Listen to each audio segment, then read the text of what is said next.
بسم الله الرحمن الرحيم جمعة وناكسن ومدى صومالي ميل كستي جوجان waxaan ku salaamayaa assalaamu calaykum waraxmatullaahi wabarakaatuh waxaan rabaa marka inaan ka hadlo cudurkan adduunka ku faafay ee loo yaqaan coronavirus oo saameeyay dalal badan iyo dad badan waxaan ognahay community-da Soomaaliyeed ama jaaliyadaha Soomaaliyeed dibadaha ku nool qaarkood inuu saameeyay qaar kamid ahna ay dhinteen ku dhinteen cudurkan qaar kamid ahna isbitaalada u yaalaan kuwa dhintay waxaan Ilaahay uga baryaynaa inuu siin naxariistiisa jannadiisa eheladoodiina samir iimaan ka siiyo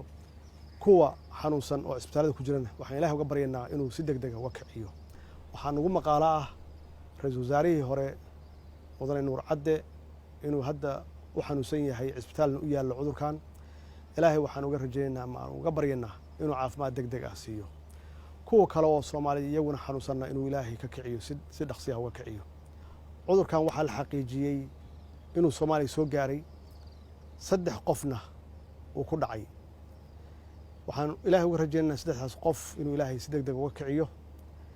waxaan aaminsanahay oo aan rabnaa inaan soo dardaaranno ama isfarno ka daba tagiisa waxa ka wanaagsan ka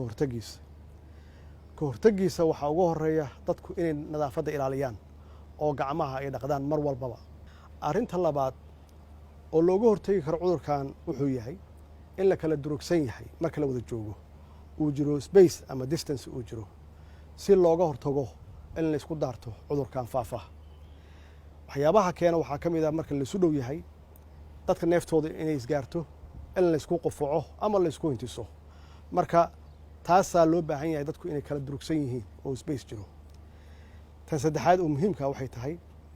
haddii qofku uu kari karo inuu gurigiisa joogo uusan ka soo bixin hooygiisu ka soo bixin waxyaabaha ugu badan oo la isqaadsiyo waxa way baabuurta la isla soo fuulo iyo meelaha mujtamacu isugu yimaado waxaan kale ka dardaarmayaa dadku inaysan isugu imaan meelaha lagu kulmo ama meelaha bulshada isugu timaado maxaa yeelay meelaha ugu badan oo dadku ay ku kala qaadaan waa isu imaanshaha iyo soo dhawaanshaha waxaan ugu baaqayaa ummadeena meel kasta ay joogaan inaan cududeena isu geenno awoodeena isu geenno aan u wada jirno aan u midowno sidii aan uga hortagi lahayn cudurkan faafitaankiisa ummadda Soomaaliyeed meel kasta ay joogaan dibadda iyo gudahaba waxaan ugu baaqayaa inay raacaan ama u hoggaansamaan awaamiirta caafimaad iyo badqabkooda oo ah inay joogaan guryahooda Ilaahay waxaan ka baryaynaa cudurkan meel kasta ku faafay adduunka inuu Ilaahay ummadda